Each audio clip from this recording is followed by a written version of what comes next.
Madame, Messieurs, peuple congolais civilisé, bonsoir. Parlons peu, parlons bien. Je me permets de revenir ce soir, le temps d'un générique, sur une vidéo qui a fait le buzz sur Internet en général et particulièrement sur Facebook, le réseau social qui donne le tournis au régime moribond de la Lima. De source sûre, j'apprends même que le personnage au cœur de la dite vidéo ne serait plus en odeur de sainteté avec le sieur Sassou Denis.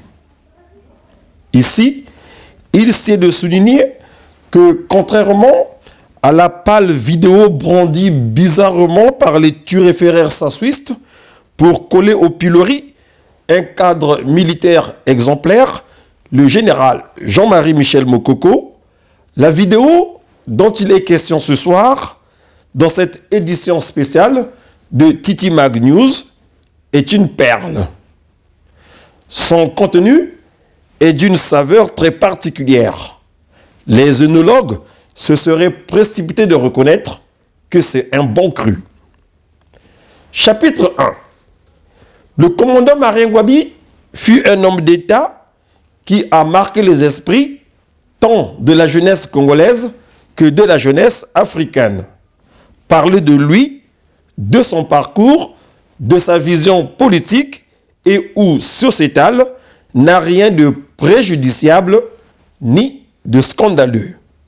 Tout comme dire que l'assassinat crapuleux du commandant Marien Ngouabi le 18 mars 1977 est, à mon humble avis, la véritable rampe de lancement du malheur des Congolais, de la bêtise humaine ayant complètement décimé le tissu social et culturel du Congo et qui empêche le pays d'avancer sur le plan économique, politique, éthique, démocratique, etc. Le dire donc n'est pas un crime de lèse-majesté. Bref, pour ne pas vous faire languir, celui qui s'exprime dans cette vidéo n'est autre qu'un homme que vous appréciez bien, que vous connaissez très bien, que vous avez pris l'habitude de suivre avec beaucoup d'intérêt. Il s'agit de monsieur Claude Ernest Ndala, de son petit nom Graille. Sincèrement, très au fait de la chronologie des événements sociopolitiques au Congo-Brazzaville, Graille est une véritable bibliothèque vivante. L'écouter est un délice. Jugez-en vous-même. Le président Marien Ngouabi entre en scène, sur la scène politique, donc congolais, j'entends, en 1966, en tant que délégué de l'armée au comité central du mouvement national de la révolution MNR. Il apparaît en ce moment-là comme un militaire progressiste écœuré par les massacres de l'armée française au Cameroun contre l'UPC. Moi, c'est comme ça qu'il apparaît en ce moment-là. Mais les investigations ultérieures ont fini par montrer qu'il avait quand même pris part au massacre des populations de l'UPC au Cameroun et qu'il n'était pas l'homme qu'il présentait être aux yeux des populations du Congo en 1966.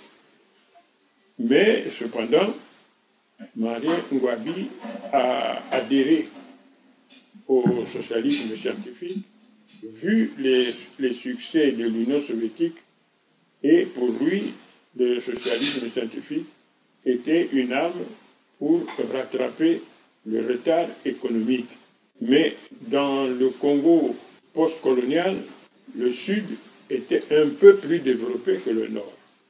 Et pour lui, le socialisme était l'arme qui devait permettre au Nord de rattraper le retard qu'il avait sur le Sud, sur le plan de l'éducation et sur le plan des infrastructures économiques. Voilà ce que moi je pense et je retiens de Marien Ngouabi. Pendant 8 ans, il n'a pas beaucoup bousculé les structures qui existaient. Il tentait de faire en sorte que le Nord ait un peu plus de visibilité et une part un peu plus importante dans l'économie nationale. Il a tenté, mais qui n'a pas toujours réussi.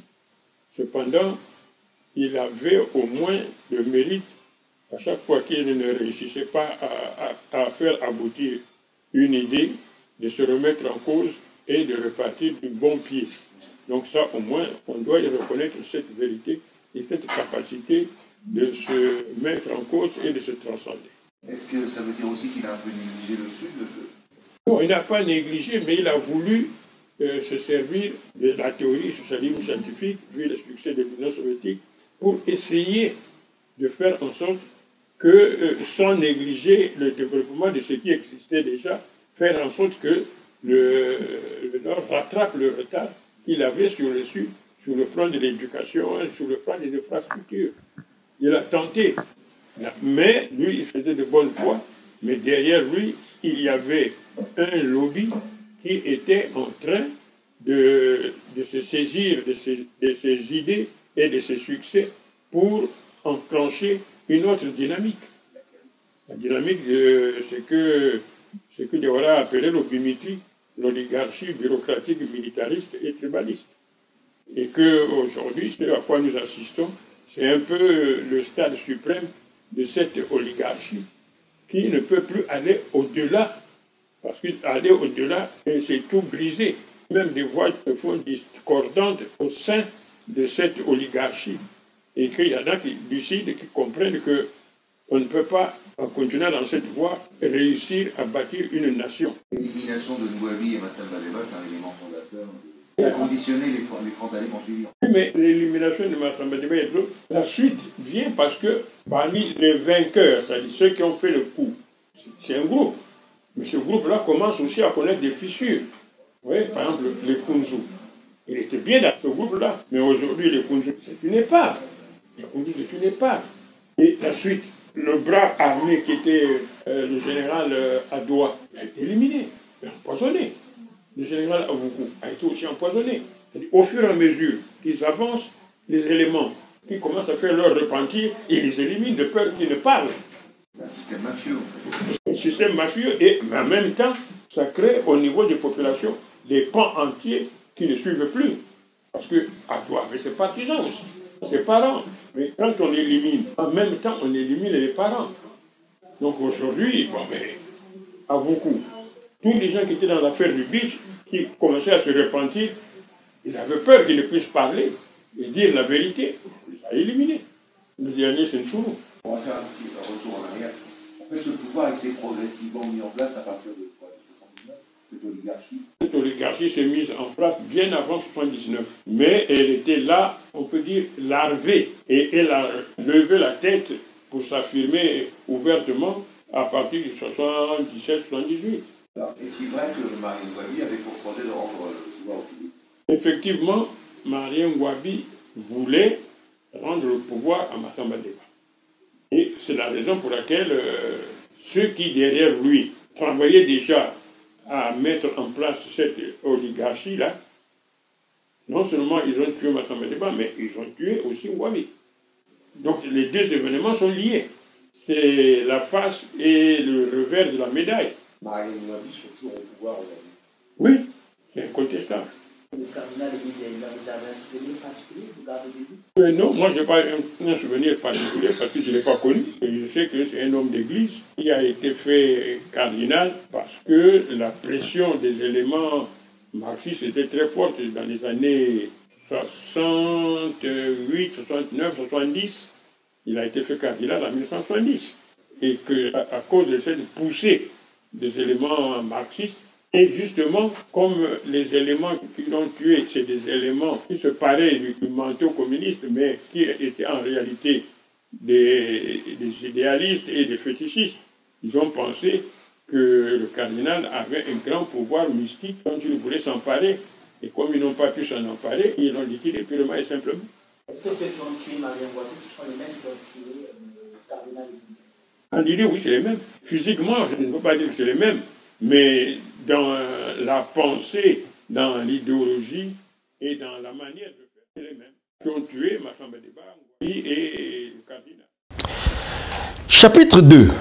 Revenons sur le général Jean-Marie Michel Mokoko, à qui le sieur Sassou Deni reprocherait réellement le fait qu'il se soit présenté en toute légitimité, en toute légalité, en toute responsabilité à l'élection présidentielle anticipée du 20 mars 2016. Oui, une élection présidentielle anticipée tenue après le cafouillage sur le changement bizarroïde de la Constitution au Congo-Brazzaville. Élection d'ailleurs dont les véritables résultats, jamais rendus publics, qualifiés pour le deuxième tour. Retenez-le une bonne fois pour toutes, ces résultats, les véritables résultats de cette élection présidentielle anticipée du 20 mars 2016, qualifiés pour le deuxième tour, Monsieur Jean-Marie Michel Mokoko et Monsieur Guy Brice Parfait Colélas. Bref, qu'en pense le doyen Graille de la venue enthousiasmante de J3M dans la sphère politique? Là, justement, c'est la bonne question parce qu'effectivement, cela montre que le lien national existe. Parce que la candidature de Jean-Marie Michel Mokoko a été suscitée par les gens de Pointe-Noire. Mokoko est venu et parce que les gens de Pointe-Noire ont pensé que pour atténuer les tensions et inhiber le désir de vengeance, il fallait opposer à Sassou un homme du Nord et de surcroît militaire comme lui. Donc les gens de Pointe-Noire ont fait le choix de Mokoko. Et Mokoko donc est arrivé. Mais l'ennui, c'est que Mokoko est venu sans appareil politique. Et le problème de mobilisation a été résolu en partie parce que les gens en avaient marre du régime Sassou et ils ont porté Mokoko à bout de bras. Sassou a mis des milliards pour mobiliser ces gens. Mais malgré les milliards, les gens ont appuyé Mokoko à fond. Il a gagné les élections.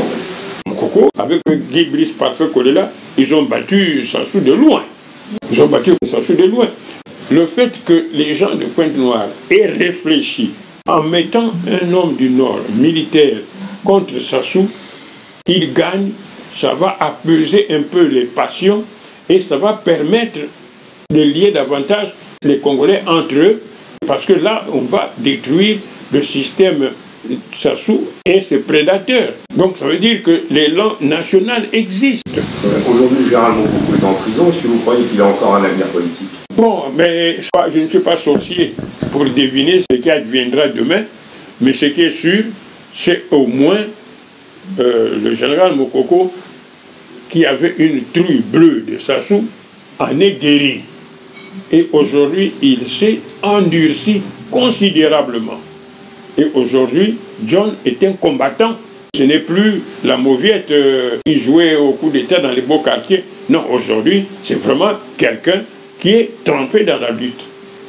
Et il a le soutien de toute la population. Maintenant, son avenir politique est là.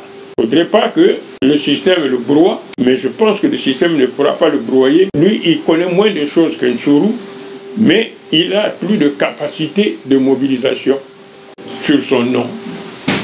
Même si, pour l'heure, il n'a pas d'appareil politique, mais dans la lutte, tout se forge. Lui, il est en train d'apprendre la politique tout en la faisant. Voilà, madame, monsieur, peuple congolais et civilisé, que Sassou Deni pense que monsieur Claude Ernest Ndala, alias Graille, mérite la potence parce qu'il s'est exprimé aussi clairement sur des sujets que nous connaissons tous, nous, peuple congolais civilisé, eh bien, ce n'est qu'une grossière fuite en avant. La manifestation d'une bassesse d'esprit. De toutes les façons, cela ne changera plus rien. Le Congo est inexorablement sur la voie du changement, sur la voie de son développement, sur la voie de sa libération. Oui, notre pays, notre beau pays, est au carrefour des droits humains et des libertés. L'idéal d'aujourd'hui, c'est d'abord bâtir une nation. Aujourd'hui, il y a des communautés, Moshi, Teke, Congo, mais il n'y a pas de nation. C'est impossible.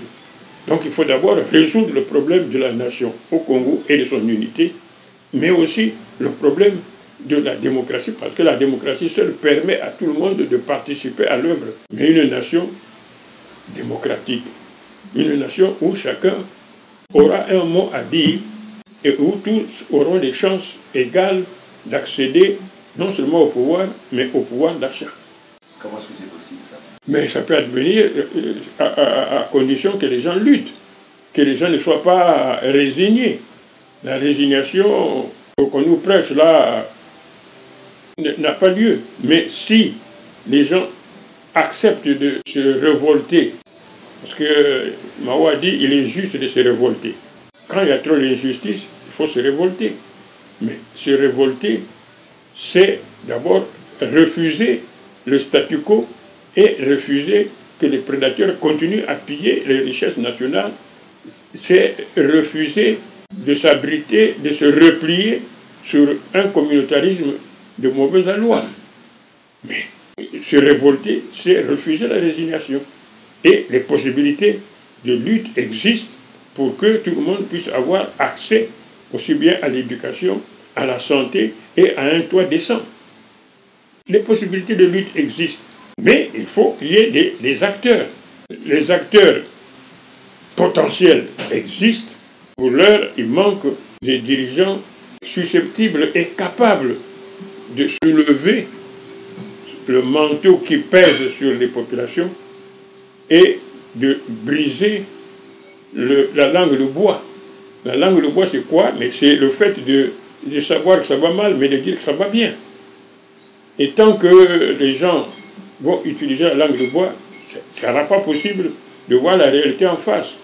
Mais il y a des prémices, puisque déjà le vote référendaire et le vote pour les élections présidentielles ont montré que les populations, quand elles se mobilisent et qu'elles veulent atteindre un résultat, elles arrivent à le faire. Parce que le référendum n'a pas donné les résultats qu'on nous a affichés et l'élection présidentielle non plus. Pour Sami Beko.